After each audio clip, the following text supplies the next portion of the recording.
के लिए मार्च का ये आखिरी इतवार है, क्योंकि दो त्यौहार इकट्ठे आ रहे हैं।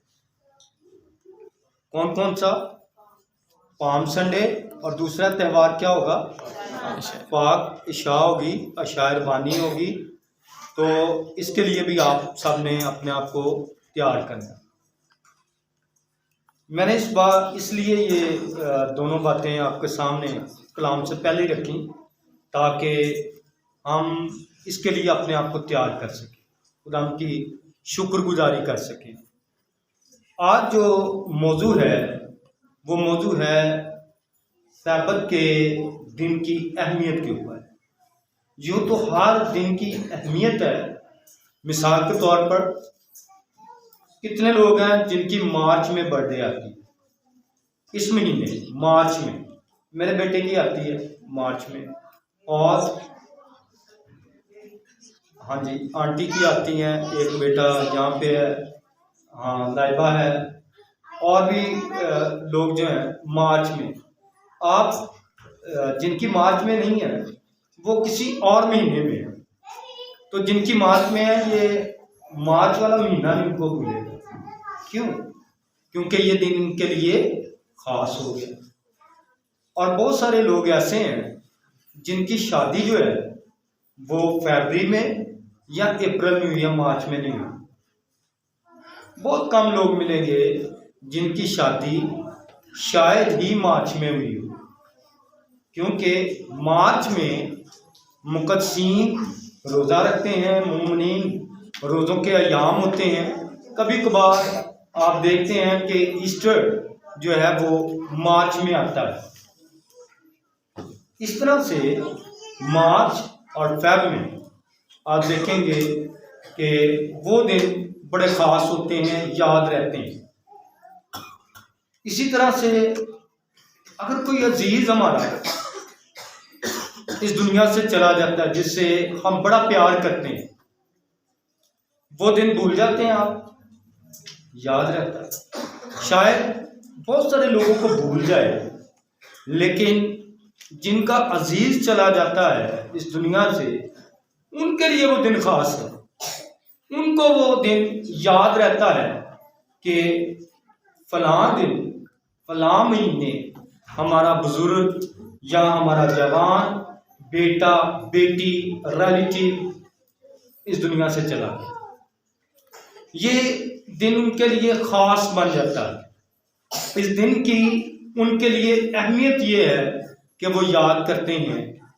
अगर बीमारी से चला गया है तो उस बीमारी को याद करते हैं। अगर हादसाती तौर पर किसी ट्रैफिक हादसे से इस दुनिया से चला गया है तो वो ट्रैफिक के लिए दूसरों को एहतियात बताते हैं। यूं हम उस दिन को याद करते हैं। इसी तरह से कोई खास आपकी जिंदगी में दिन आया हो, मिसाल के तौर पर आपने कंस्ट्रक्शन का काम किया, घर बनाना शुरू किया। ये चर्च 2001 में 2000 में स्टार्ट हुआ था, 1 में ये मुकम्मल हुआ। तो ये दिन हमारे लिए बड़ा खास है। इसी तरह से आपने जब घर शुरू किया तो जब मुकम्मल हो गया, आप उस घर में चले गए, वहां पर रहायश इख्तियार कर ली, वो दिन आपके लिए खास हो सकता है। उस दिन की आपके लिए बड़ी अहमियत हो सकती है। पैदाइश की किताब उसका 2 बाब 2 आयत को देखिए। पैदाइश 2 बाब और उसकी 2 आयत। अगर कोई बच्चा निकाल लेता है तो वो पढ़ सकता है, मौका है उसके लिए। 7वें दिन तक खुदा ने उस काम को पूरा किया जिसे वो कर रहा था। चुनांचे 7वें दिन वो अपने सारे काम से फारिग हुआ, और खुदा ने 7वें दिन को बरकत दी और उसे मुकद्दस ठहराया, क्योंकि उस दिन उसने तख्लीक कायनात के सारे काम से फरागत पाई। खुदा का कलाम जैसे मैं याद दिलवा रहा था आपको कि हर दिन जो है वो खास है। बास के दिए जिस दिन उन्होंने दिल से सच्ची तौबा की, वो उनके लिए खास। अगर कोई काम कर रहा है, वो काम मुकम्मल हो जाता है। कोई प्रोजेक्ट कर रहा है, अगर नौकरी के लिए वो जद्दोजहद कर रहा है, वो काम मुकम्मल हो जाता है, तो वो उसके लिए क्या हो जाएगा? खास हो जाएगा। खुदा भी इस दुनिया की तख्लीक में मसरूफ रहा, वो काम कर रहा था 6 दिन तक।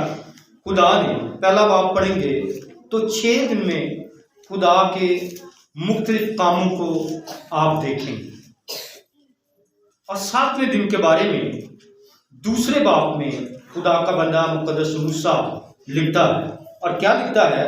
खुदा ने अपने काम को जिसे वो करता था 7वें दिन क्या किया? खत्म किया। 7वें दिन क्या किया? खत्म करने से मुराद ये नहीं कि काम रुक गया, बंद हो गया। खत्म करने से मुराद है खुदा ने वो काम मुकम्मल कर दिया। खुदा जो बना रहा था वो मुकम्मल हो गया। 7वां दिन, 6 दिन, 4 और 3, 7, 3 दिन जो है उनमें खुदा ने वो काम किए, उन कामों में खुदा मसरूफ रहा जिनका ताल्लुक इंसान के साथ।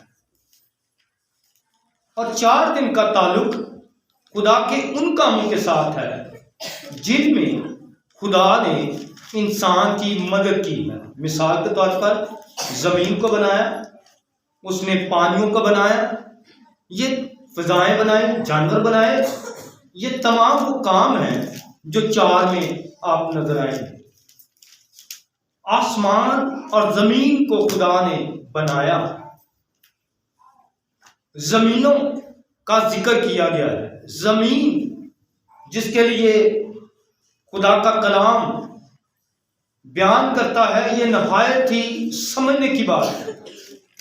7 का अदद जो हफ्ता कहते हैं जिसे हम, ये फारसी जुबान का लफ्ज है। कौन सी जुबान का लफ्ज है? फारसी जुबान का लफ्ज है, और ये हफ्तम से है। हफ्तम के माने होते हैं 7, और उसी से ये लफ्ज निकला है हफ्ता। हफ्तम से हफ्ता है। और यहां पर लिखा है जिसे खुदा वो कर रहा था 7वें दिन क्या किया? खत्म कर दिया। और अपने सारे काम से जिसे वो कर रहा था 7वें दिन फारिग हुआ। 6 दिन उसने काम किया है, 7वें दिन आराम किया है। और खुदा ने 7वें दिन को बरकत दी है। 7वें दिन को क्या किया? बरकत दी।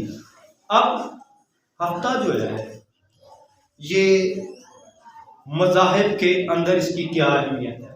सबसे पहली बात, मैंने दिन की अहमियत के बारे में आपको याद दहानी बयान की। अब मैं मजहबी एतबार से जो हफ्ता है, ये हफ्ते का जो दिन है, इसके बारे में बयान करना चाहूँगा। यहूदी बनी इस्राइल कौम ये हफ्ते का दिन जो खुदा ने मुकर्रर किया, ये मिस्र की गुलामी से पहले बड़े ईमान के साथ यूं ही मनाते रहे। हुक्म नहीं था, लेकिन नूह का तूफान पढ़ के देख लिए, वहां पर उन्होंने कोई जिक्र नहीं है कि ये 6ठे दिन में इन्होंने कुर्बानी की, 7वें दिन में खुदा का शुक्र अदा किया। बस ये लिखा है कि 40 दिन और 40 रात बारिश हुई, उसके बाद पानी उतर गया, और कश्ती से उतरने के बाद उन्होंने खुदा की शुक्रगुजारी की कुर्बानी खुदा के जो नजराने के तौर पर पेश की। मुकद्दस मूसा का जब जमाना आता है तो वो हुक्मन इस दिन के एहतराम का जिक्र करता है। और ये हफ्ता यहूदी इस दिन को बड़ा अहमियत इसलिए देते थे क्योंकि यह खुदा का हुक्म था। इस्तिस्ना उसका 5वां बाब जब पढ़ते हैं तो इसमें लिखा, ये खुदा तेरे खुदा ने क्या किया है? हुक्म दिया है। खुरूज 20वां बाब, वहां पर 10 हकाम में से चौथा हुक्म ये है कि तू याद करके सब्बत का दिन पाक मान। तो यहूदी इस दिन को बड़ी अहमियत देते हैं, इस दिन का एहतराम करते हैं। और क्यों ना वो एहतराम करें, क्योंकि खुदा ने उनको बताया, खुदा ने अपने बंदा मुकद्दस मूसा के जरिए से उनको तालीम दी। और तालीम क्या थी कि तुमने इस दिन क्या करना है, आराम करना है। इस लफ्ज की तरफ आगे चलकर आएंगे। लेकिन खुदा ने 6 दिन काम किया और 7वें दिन आराम किया। मजहब की दुनिया में हर दिन की अहमियत है। कई मज़ाहिब में 7वें दिन की इतनी अहमियत नहीं है, लेकिन 13वें दिन को वो मनहूस समझते हैं, इस दिन को बुरा समझते हैं। इस दिन के बारे में वो ख्याल करते हैं कि 13 का अदद उनके लिए नामुकम्मल अदद है, उनके लिए ये दिन अच्छा दिन नहीं है। और कुछ ऐसे मज़ाहिब भी हैं जो 7वें दिन की निस्बत मंगल के दिन को ज़्यादा अहमियत देते हैं। कुछ ऐसे लोग मज़ाहिब के लोग भी फिरका में मौजूद हैं जो ये सोचते हैं कि सोमवार से लेकर इतवार तक तो सारे दिनों में काम इतना अच्छा नहीं है, इतनी ब्लेसिंग नहीं हो सकती, लेकिन बुध के दिन जो काम किया जाएगा वो ज्यादा बायस से बरकत होगी। मेरे दोस्तों, मज़ाहिब की दुनिया में दिन कोई भी हो, चाहे वो हफ्ते का दिन हो, चाहे वो इतवार का दिन हो, उसकी अहमियत अलग तरीके से है। हमारे लिए कानून क्या है कि हम कौन सा दिन खुदा की नजर से देखकर मना सकते हैं। खुदा का कलाम सरद में ये बयान करता है कि हम हफ्ते के दिन इबादत करें। यहूदी दीन के अंदर खुदा उनको सिखाता है कि वो 7वें दिन खुदा की इबादत करें। 7वें दिन खुदा का आराम का दिन होगा, लेकिन 6 दिन तो क्या करे, खूब कामकाज करे, मेहनत करे। 331 में जब इब्तदाई कलीसिया आई, इसका आप जिक्र पढ़ सकेंगे अमाल की किताब,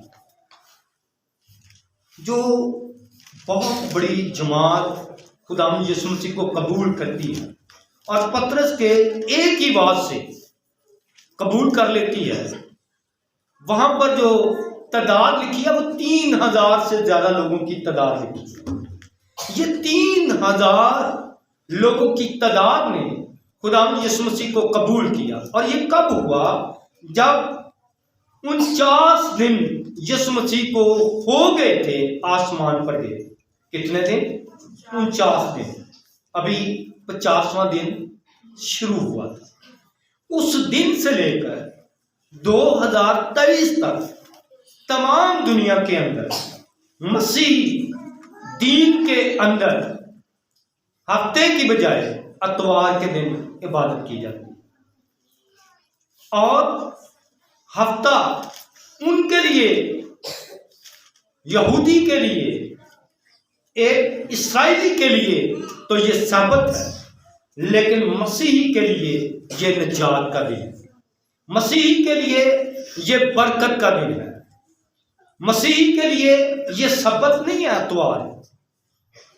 इतवार मसीह के लिए कौन से दिन के साथ मुमासलत रखता है? मेरे दोस्तों, मैं बयान कर रहा था कि खुदावंद ने 7वें दिन को क्या दी? बरकत। और बरकत देने की जात कौन सी है? खुदा। खुदा 7वें दिन को बरकत देता है, लेकिन मसीह इतवार के दिन इबादत करते हैं, तो फिर बरकत तो 7वें दिन में है। तो ये तो पहला दिन आ जाता है, हफ्ते का पहला दिन आ जाता है, तो ये फिर कैसे मसीहों को बरकत मिल सकती है? लिखा है उसे मुकद्दस ठहराया, क्योंकि उसमें खुदा सारी कायनात से जिसे उसने पैदा किया और बनाया फारिग हुआ। आमीन। खुदा उसमें फारिग हुआ। आए इस्तिस्ना के 5वें बाब की तरफ आए, जो आज पढ़ा गया है। यहाँ पर लिखा है, तो खुदा ने अपने खुदा के हुक्म के मुताबिक सब्बत के दिन को याद करके पाक माना। कितने लोग हैं इतवार को भूल जाते हैं? कितने लोग हैं जो इतवार के दिन को भूल जाते हैं कि आज इतवार है और हमने इसको याद करना? नहीं भूलते, बल्कि अब तो हमारे पास कैलेंडर आ गया है, तकवीम आ गई है, हमारे पास नए जो सोर्सेज हैं वो मौजूद हैं, जिनसे हमें अंदाज़ा हो जाता है कि आज कौन सा दिन है, तारीख कौन सी है और किस दिन हमें क्या करना है। ये अलर्ट्स आपके मोबाइल के अंदर भी मौजूद होते हैं। याद करना, सब्बत के दिन तो याद करना, ये वो दिन है जिसको याद करने की ज़रूरत नहीं है, लेकिन इस दिन को खुदा का बंदा मुकद्दस मूसा फरमाते हैं खुदा के कलाम में कि तू याद कर। याद करना से मुराद ये है, अबरानी ज़ुबान के जिस लफ्ज़ का ये तर्जुमा किया गया है याद करना, इसका मतलब है बार बार करना। क्या मतलब है इसका? बार बार करना। इसका मतलब ये हुआ कि हमने एक बार, फकत एक ही बार इबादत करके रुक नहीं जाना। खुदा 6 दिन काम करता है और 7वें दिन आराम करने से मुराद ये है कि खुदा ने उस दिन को बरकत दी, इसलिए कि जितना कुछ उसने बनाया था। आराम से मुराद ये हम अपने मशरकी माहौल में लेते हैं, सो जाना, थक गया इंसान वो रेस्ट कर लेता है, सो जाता है। आराम से हम मुराद ये लेते हैं कि अब वो अपने जिस्म को ढीला छोड़ दे, किसी चारपाई पे या कुर्सी पर बैठकर वो आराम कर रहा है, यानी अपने वजूद को तमाम कामों से फारिग होकर ढीला छोड़ देता है। अब उसके पास करने के लिए और काम नहीं है। ये इसका हरगिज़ मतलब है। आराम से मुराद ये है कि खुदा ने जितना काम किया, जो कुछ उसने तख्लीक किया, जो कुछ उसने बनाया, उन सब चीज़ों को देखकर खुश हुआ। और कैसे खुश हुआ? उसने कहा पहले दिन की सारी जो चीज़ें बनाई, रोशनी को बनाया तो उसने कहा अच्छा है। उसने बनाने के बाद क्या कहा? अच्छा है। इसकी बात है मिसाल आप खुद भी जब आप कोई काम करते हैं तो बड़े आराम से, इत्मीनान से बैठकर आप उस चीज़ की तरफ देखते हैं और कहते हैं वाह कितनी अच्छी चीज़ है। अगर कोई मुसव्वर है और पेंटिंग करता है, मुसव्वरी करता है, उर्दू में मुसव्वर कहते हैं लेकिन इंग्लिश में पेंटर कहते हैं, जो कोई तस्वीर बनाता है, वो 6 दिन तक वो पेंटिंग बनाए या मुसव्वरी करे, लेकिन जब मुकम्मल हो जाए और चेयर पर बैठकर बड़े आराम से कहे कि कितनी अच्छी बनाई है, ये उसका आराम है।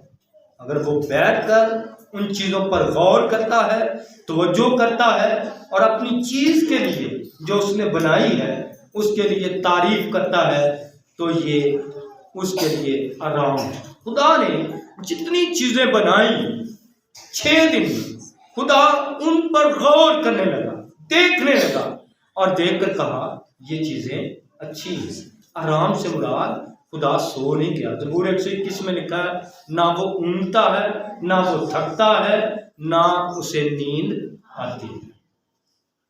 तेरा खुदा ऐसा नहीं कि वो ऊँगता है या उसे नींद आए।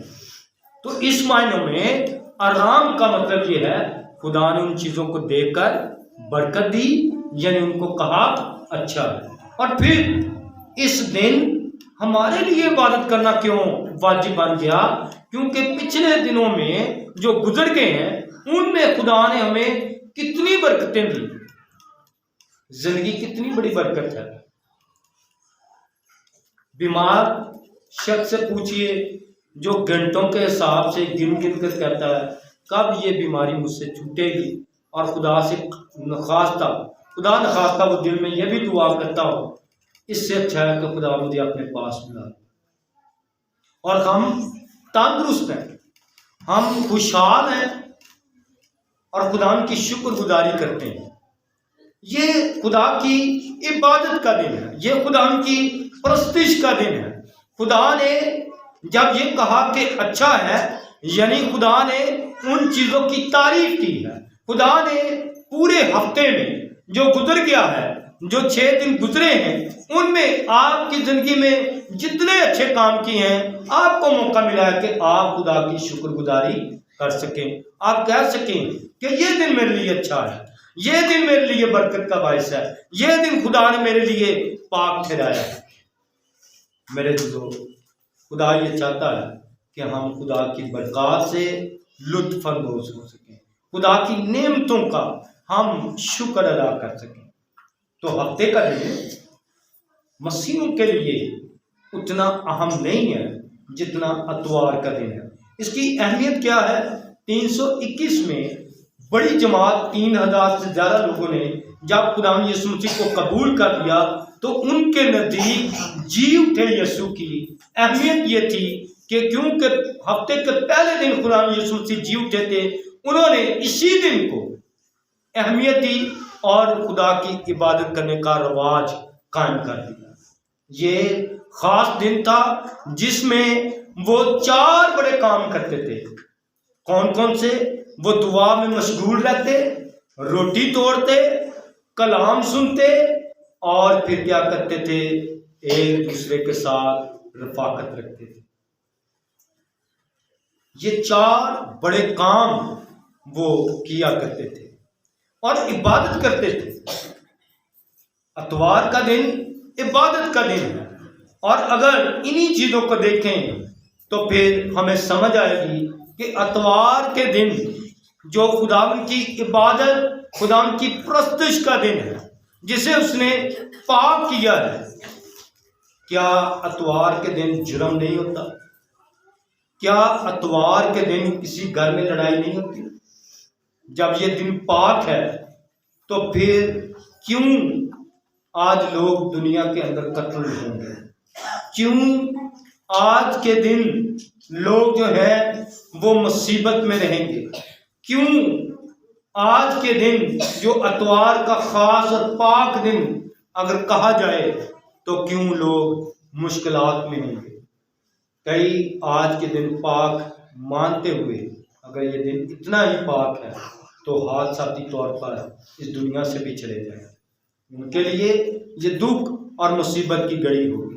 तो यहाँ पर मफहूम समझने की जरूरत है, यहाँ पर खुदा के कलाम को समझने की जरूरत है कि पाक करने से क्या मुराद है। 6 दिन तू क्या करना? कामकाज करना, और 7वें दिन खुदा का आराम का दिन है, और 6 दिन तू खूब काम करना। 7वें दिन खुदा तेरे खुदा का सब्बत है, इसमें ना तू कोई काम करे, ना तेरा बेटा, ना तेरी बेटी, ना तेरा गुलाम, ना तेरी कोई लौंडी। पाक इसके मायने हैं, इसका मतलब है कि खुदा ने बाकी 6 दिनों से इस दिन को अलग कर दिया, हमारे लिए अलग कर दिया है। पाक होने से क्या मतलब है? अलग कर दिया है, लैदा कर दिया बाकी दिनों से, कि इस दिन हमने कुछ करना है। और क्या करना है? हमने खुदा की इबादत करनी है, खुदा की परस्तिश करनी है, खुदा की हमने तमजीद करनी है।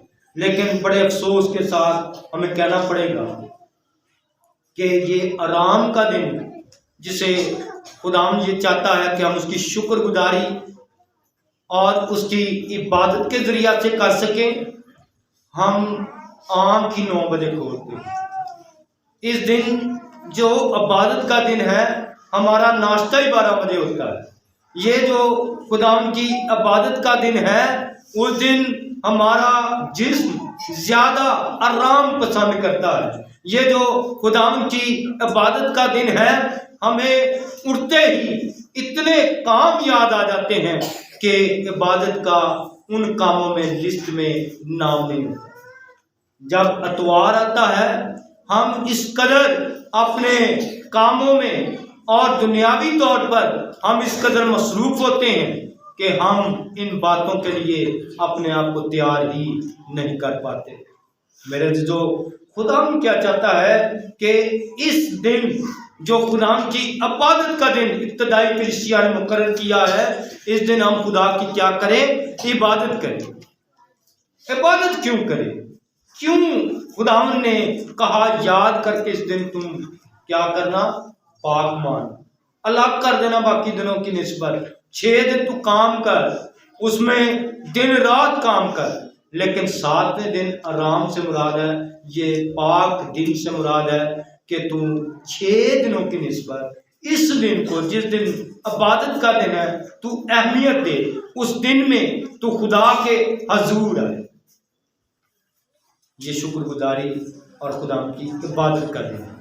इसमें जब आप इबादत करते हैं तो फिर आपको बरकत मिलती है। क्यों? क्योंकि खुदा ने इस दिन को क्या दी है? बरकत दी है। अगर हम इबादत नहीं करते, इस दिन की अहमियत से वाकिफ नहीं है, तो फिर याद रखें कि हम बरकत का तकाजा ना खुदा से करें। हम पूरा हफ्ता खुदा के हजूर भी ना आए और कहें पास्टर साहब दुआ करें मुझे बरकत मिले। हम खुदावन की शुक्रगुजारी भी ना करें कि उसने बेशुमार नेमतें दी हैं, और खुदावन से हम तवक्को करें कि वो हमें बरकतें दे। मेरे जो ये नहायत ही अफसोस की बात। हम नादान नहीं है, हम मासूम नहीं है, बल्कि खुदा का कलाम हमें सरल तौर पर बताता है। और क्या बताता है? खुदा के हुक्म के मुताबिक। किसके हुक्म के मुताबिक? ये इबादत का दिन जो है खुदा का हुक्म है, और यही दिन का हम एहतराम नहीं करते। इसी दिन को हम हुक्म को तोड़ते हैं। क्यों तोड़ते हैं? क्योंकि हम खुदा की आवाज़ सुनना नहीं चाहते। उस गुनाहगार शख्स की तरह जिसने गुनाह कर लिया और अपने आप को दरख्तों के पीछे छुपा दिया और कहा मैं नंगा, मैं तेरा सामना नहीं कर सकता। खुदा चाहता है कि हम उसके हजूर आए, हम उसके हजूर आकर उसके साथ रफ़ाकत कर सकें। और मसीह का ये कौल हर हमें आपको याद रखने की ज़रूरत है कि जहाँ 2 या 3 क्या होंगे? जमा होंगे, वहां पर मैं मौजूद है। लेकिन जमा ही नहीं होते तो फिर वो अपनी बरकत देने के लिए भी हमारे दरमियान नहीं आते। हमें ज़रूरत है कि हम उस दिन को याद रखें, इस दिन को अहमियत दें। इस दिन खुदावंद यीशु मसीह मुर्दों में से जी उठे थे। अतवार का दिन मोमिनीन ने, जो खुदावंद यीशु मसीह के शागिर्द हैं, उन्होंने इस दिन को अहमियत दी है। उन्होंने इस दिन के लिए खुदावंद के हजूर मुनासिब जाना कि मसीही इस दिन इबादत करें। चंद बातें जो पाबंदियों के साथ हैं वो भी आपके सामने रखना चाहता हूँ। जब हम खुदा के कलाम को पढ़ते हैं तो खुदा का कलाम बयान करता है कि ये किस तरह से हुआ कि 7वां दिन यानी हफ्ता जो है दीने इसराइल, दीने यहूदियत के मुताबिक ये दिन अतवार में कैसे तब्दील हो गया। हफ्ता हफ्ता ही है, इसको अतवार के दिन को हम सबत नहीं कह सकते। ये कन्वर्ट कैसे हुआ? मैं एक मिसाल आपके सामने रखना चाहता हूँ। मत्ती की अंजील उसका 12वां बाब पढ़े, पहली आयत से 8वीं आयत तक। तो यहाँ पर एक बीमार शख्स की शिफा का जिक्र किया गया है। मत्ती की अंजील उसका 12वां बाब ने ऐदनामा में इस दिन की बड़ी ख़ास अहमियत बयान की गई है। मत्ती की अंजील उसका 12वां बाब और उसकी पहली आयत से जब पढ़ते हैं तो यहाँ पर लिखा है इस मतन के अंदर कि ये हफ्ते वाले दिन से अतवार में कैसे कन्वर्ट हुआ, कैसे ये तब्दील हो गया। तो मैं ये मतन पढ़ना चाहूँगा। उस वक्त यीशु सब्बत के दिन यानी 7वें दिन खेतों में से होकर गया और उसके शागिर्दों को भूख लगी और वो बालें तोड़ तोड़ कर खाने लगे। फरीसियों ने देखकर उससे कहा, देख तेरे शागिर्द वो काम करते हैं जो सब्बत के दिन करना रवा नहीं। उसने उनसे कहा, क्या तुमने ये नहीं पढ़ा कि जब दाऊद और उसके साथी भूखे थे तो उसने क्या किया? वो क्यों कर खुदा के घर में गया और जिंदगी नदर की रोटियां खाई, जिनको खाना ना उसको रवा था ना उसके साथियों को, मगर सिर्फ काहिनों को। या तुमने तौरेत में नहीं पढ़ा कि काहिन सब्बत के दिन हैकल में सब्बत की बेहुरमती करते हैं और बेकसूर रहते हैं? मैं तुमसे कहता हूँ कि यहाँ वो है जो हैकल से भी, गौर कीजिए खुदा यीशु मसीह ने क्या कहा 6वीं आयत में, मैं तुमसे कहता हूँ कि यहाँ वो है जो हैकल से भी बड़ा है। लेकिन अगर तुम इसके मायने जानते कि मैं कुर्बानी नहीं बल्कि रहम पसंद करता हूँ तो बेकसूरों को कसूरवार ना ठहराते, क्योंकि इब्ने आदम सब्बत का मालिक है। ये इब्ने आदम मुर्दों में से जी का उठा हफ्ते के पहले दिन। ये वो नुक्ता है जब खुदा यीशु मसीह ने कहा कि इब्ने आदम सब्बत का मालिक है। मसीह इस मालिक की इबादत इसलिए अतवार के दिन करते हैं क्योंकि मुर्दों में से ये हर दिन का मालिक जो है वो इस दिन मुर्दों में से जी उठा। इब्ने आदम सब्बत का मालिक है। तो हफ्ते की निस्बत मसीह फिर क्या करते हैं अतवार के दिन, क्योंकि ये हर दिन का क्या है मालिक है। और जब तीमुथियुस का खत पढ़ते हैं तो वहां पर हर दिन के बारे में ये लिखा कि आखिर जमाने में बुरे दिन आएंगे। कौन से दिन आएंगे? बुरे दिन आएंगे।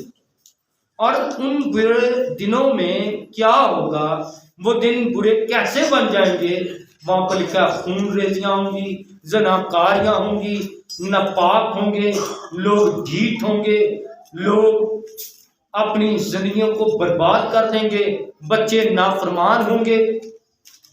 यानी 10 अहकाम जो हैं तीमुथियुस के खत के मुताबिक उनकी धज्जियां, इज्जत की धज्जियां उड़ा दी जाएंगी। 10 अहकाम का जो आयन है वो हर मजहब में मौजूद है। हर मुल्क में जितने आईनी, रियासती और कानूनी तौर पर कानून तैयार किए गए वो 10 अहकाम से बाहर कोई भी मजहब, किसी भी मजहब की स्टडी करके देखिए, हर मजहब 10 अहकाम का एहतराम करता हुआ आपको दिखाई देगा। निकल नहीं सकते इससे बाहर, क्योंकि ये खुदा ने अलाही अहकाम दिए। तो मेरे जो बुरे दिन आएंगे, इन बुरे दिनों में खुदा ने अपने लोगों को क्या कहा कि वो खुदा की क्या करें, इबादत करें, खुदा के साथ जुड़े रहें। इब्ने आदम सब्बत का क्या है मालिक है। तो इस तरह से ये दिन सब्बत से क्या हुआ, तब्दील हो गया। अगर आप इसी के साथ एक और हवाला देखेंगे लूका की अंजील उसके 13वें बाब में से तो फिर एक खतून का जिक्र आप खुदा के कलाम में से पढ़ेंगे, और ये खतून जो कुबड़ी औरत है, ये खुदा की हैकल में आती है, और लूका की अंजील उसके 13वें बाब की 10वीं आयत में लिखा है, फिर वो सब्बत के दिन किसी इबादत खाना में तालीम देता था। और देखो, एक औरत थी जिसको 18 बरस से किसी रूह के बायस कमजोरी थी, वो कुबड़ी हो गई थी और किसी तरह सीधी ना हो सकती थी। यीशु ने उसे देखकर पास बुलाया और उससे कहा, ऐ औरत, तू अपनी कमजोरी से छूट गई। ऐ औरत, तू अपनी कमजोरी से छूट गई। लेकिन इस पर एतराज हुआ। ये दिन कौन सा था? हफ्ते का दिन था ना। तो हफ्ता इसलिए हम इबादत के लिए नहीं इतना ज़रूरी समझते, क्योंकि खुदावंद यीशु मसीह ने या वहाँ पर फरीसी जो थे, उन्होंने सब्बत के दिन की अहमियत के बारे में खुदावंद यीशु मसीह से तकरार की और कहा है कि सब्बत के दिन शिफा नहीं देनी चाहिए, ये काम है। और यूहन्ना की इंजील में भी जब आप 5वां बाब पढ़ेंगे तो वहाँ पर भी 38 बरस का जो शख्स है, जो सारी जिंदगी उसने वहाँ पर निकाल दी है और शिफा पाने के लिए वहाँ पर हाउस पर बैठा हुआ है, खुदावंद यीशु मसीह ने उससे कहा, तू शिफा याब, तू तंदुरुस्त हो जा, और कहा, उठा, अपनी चारपाई उठा और चल फिर। वहाँ पर लोग जो मुखालफीन थे, उन्होंने कहा कि सब्बत के दिन जो है वो शिफा नहीं देनी चाहिए। तो इस तरह से यहाँ पर भी कुबड़ी औरत को जो शिफा मिली, वो दिन कौन सा है? सब्बत का दिन है। और सब्बत के दिन के बारे में खुदावंद यीशु मसीह ने कहा। यहूदी इबादत खाना के सरदार ने यीशु से कहा कि सब्बत के दिन शिफा बख्शी, खफा होकर लोगों से कहने लगा, 6 दिन में जिनमें काम करना चाहिए, बस उन्हीं में आकर शिफा पाओ, ना कि सब्बत के दिन। खुदा ने उसके जवाब में कहा, ऐ रियाकारो, क्या हर एक तुम में से सब्बत के दिन अपने बैल या गधे को थान से खोलकर पानी पिलाने नहीं ले जाता? मेरे जो खुदावंद यीशु मसीह ने उनको रहम और तरस के बारे में बयान किया कि खुदा किस तरह से रहम और तरस करता है। ये वो दिन है, उस कुबड़ी औरत के लिए बरकत का दिन है, जिस दिन उसने शिफा पाई। ये वो दिन है उसके लिए जो उसने शिफा पाने के साथ साथ उसने खुदावंद यीशु मसीह की कुदरत को भी पहचाना। मेरे जो यहाँ से हम इस बात को समझने में हमारी मदद मिलती है कि खुदावंद यीशु मसीह चाहते हैं कि हम दूसरों की मदद करें। हम किन लोगों में शामिल हैं? खुदा के कामों को करने वाले दिन में शामिल हैं, या फिर उन लोगों की तरह हैं जो खुदा के कामों के दिन में, जिस दिन में खुदा बरकत देता है, उसकी मुखालफत करते हैं। इबादत खाना के अंदर ऐसे तमाम मसीही लोग जो खुदा की इबादत करते हैं, वो खुदावंद यीशु मसीह के नाम को इज्जत व जलाल देने के लिए तैयार रहते हैं, लेकिन मुखालफीन मुखालफत करते हैं। और यहूदियों का ये खास गिरोह यीशु मसीह की मुखालफत करता है, मदद करने की मुखालफत करता है। इस दिन को मनाने के लिए या किसी की मदद करने के लिए मुखालफत करता है। मेरे जो हमें ये चाहिए कि हम इस दिन की अहमियत को जानते हुए हम दूसरों के लिए भलाई पैदा कर सकें, दूसरों के लिए मदद कर सकें। खुदावंद यीशु मसीह हमसे ये तवक्को करते हैं कि हम खुदावंद की इबादत करने वाले बन जाएं। और इबादत क्या है? ज़बूर 2 में आप पढ़ेंगे तो लिखा है, ऐ खुदा से डरने वालों, खुदा की इबादत करो। क्या लिखा है ज़बूर 2 में? ऐ खुदा से डरने वालों, खुदा की इबादत करो। इबादत वो करते हैं जो खुदा से डरते हैं, जिनके अंदर खुदा का खौफ है। और खौफ क्या है? कि खुदा ने मुझे बेशुमार बरकतें दी हैं, खुदा की बेशुमार नेमतें हमें मिली हैं। वो खुदा का डर मानते हैं, उनके दिल में ये खौफ है कि अगर मैंने खुदा के इस दिन को, जो बरकत का दिन है, बरकत ना ली, मैंने इस दिन को छोड़ दिया, तो हो सकता है मैं इस बरकत से पीछे रह जाऊं। खुदा का डर, खुदा का खौफ हमें हिकमत बख्शता है। खुदा का बंदा सुलेमान बयान करता है कि खुदा का खौफ दनाई का शुरू है। अगर खुदा का खौफ नहीं आता तो फिर आप जालिम बन जाते हैं, आप खुदा की मुखालफत करने वाले बन जाते हैं। ज़बूर 100 और उसकी दूसरी आयत, पहले ज़बूर 2 और उसकी 11वीं आयत को पढ़ा है। अब ज़बूर 100 और उसकी दूसरी आयत में लिखा है, खुशी से खुदाम की इबादत करो। मेरे जो खुदा के लोग हैं, जो बरकत हासिल करना चाहते हैं, जो खुदावन के कलाम को मानना चाहते हैं, वो क्या करेंगे? खुदावन की दिल आज़ारी के साथ नहीं, लाचारी से नहीं, बल्कि खुशी से क्या करेंगे? उसकी इबादत करेंगे। और खुदा का कलाम ये भी बयान करता है कि हमारी खुशी किस तरह की होनी चाहिए, हमारे लिए नमूना क्या है कि हम अपनी इबादत को, जब खुदा की इबादत करते हैं तो किस तरह की खुशी का इजहार करें। ज़बूर 122 में लिखा है कि मुक़द्दस दाऊद ने फरमाया, मैं खुश हुआ जब वो मुझसे कहने लगे।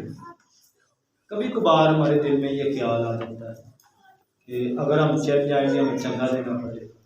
कभी कभार हमारे दिल में ख्याल आ जाता है, नहीं आज दुनियावी काम बड़ा अहम है, अगर मैंने ये रिलेटिव को ना मिला तो हो सकता है कल मुझे काम पर जाना पड़े तो ये काम मेरा रुक जाए। आपका कोई काम नहीं रुकेगा, मैं यकीन से कह सकता हूँ। क्यों? पतरस के खत में लिखा है, अपने सारे काम पर छोड़ दे, खुदा पर छोड़ दे। और इंसाल की किताब में लिखा है कि अपने सारे काम खुदा के सुपुर्द कर दे, क्योंकि उसको तेरी क्या है? फिक्र है। हमारी फिक्र करने वाला है। और हमें इस दिन, जिस दिन हमने खुदा की इबादत करनी है, अपनी दुनियावी फिक्रों से बाहर निकले, खुदा की इबादत के लिए अपने आप को तैयार करें। और जब आप खुदा की इबादत करेंगे तो इस दिन को खुदा ने क्या दी है? बरकत दी है। बरकत दिन को नहीं दी, जो काम आप कर रहे हैं उस दिन को, उस दिन के काम को, क्योंकि खुदा की ये इबादत का दिन है, इसलिए आपको बरकत मिलेगी। वरना 6 दिन जो बरकत है वो तो फिर ना बरकती वाले दिन हुए, तो उस दिन तो हमें रोते रहना चाहिए कि ये दिन तो बरकत वाले नहीं है। 7वां दिन जो है, जिस दिन इबादत है, वो बरकत वाला दिन है, बाकी दिनों में बरकत है।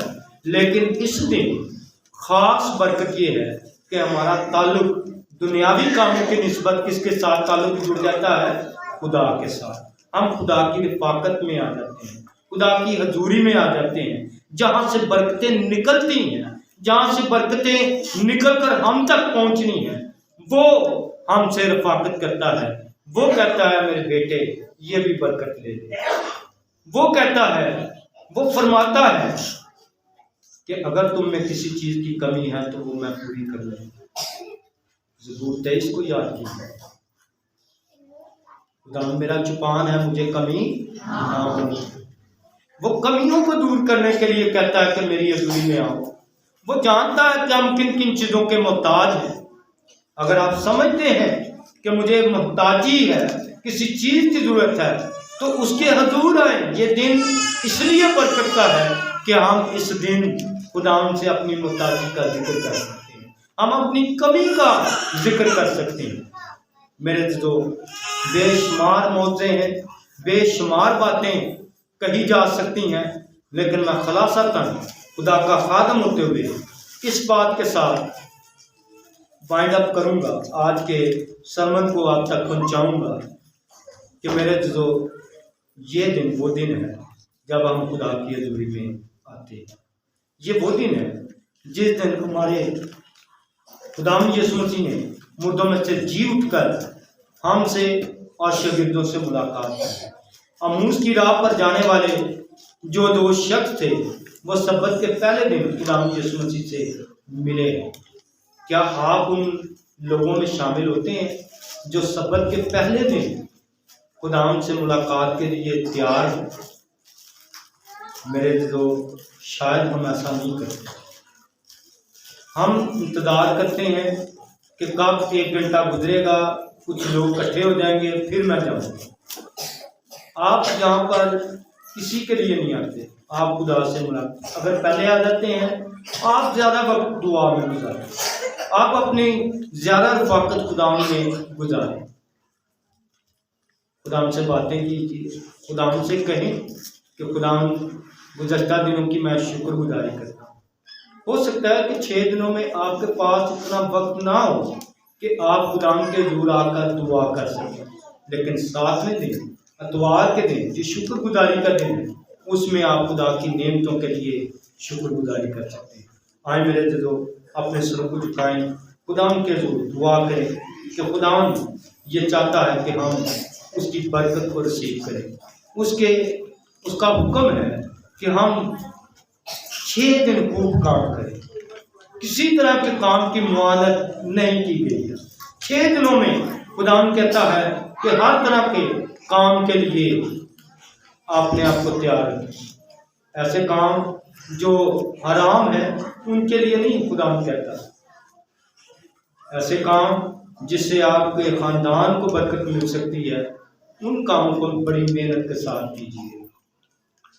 और इतवार के दिन खुदा का जो दिन है, जो इबादत का दिन मुकर्रर किया गया है, उस दिन के लिए हम खुदा के जरूर दुआ करें, बरकत चाहें अपने लिए, अपने ख़ानदानों के लिए। वालिदैन हैं तो अपने बच्चों के लिए बरकत चाहें, बच्चे हैं तो अपने वालिदैन के लिए बरकत चाहें, उनकी इज्जत के लिए दुआ करें कि खुदा हमें अपने बड़ों का, अपने वालिदैन का एहतराम करने की तौफीक अता फरमाए। अगर आपका कोई अजीज है, आप उनके लिए दुआ कीजिए,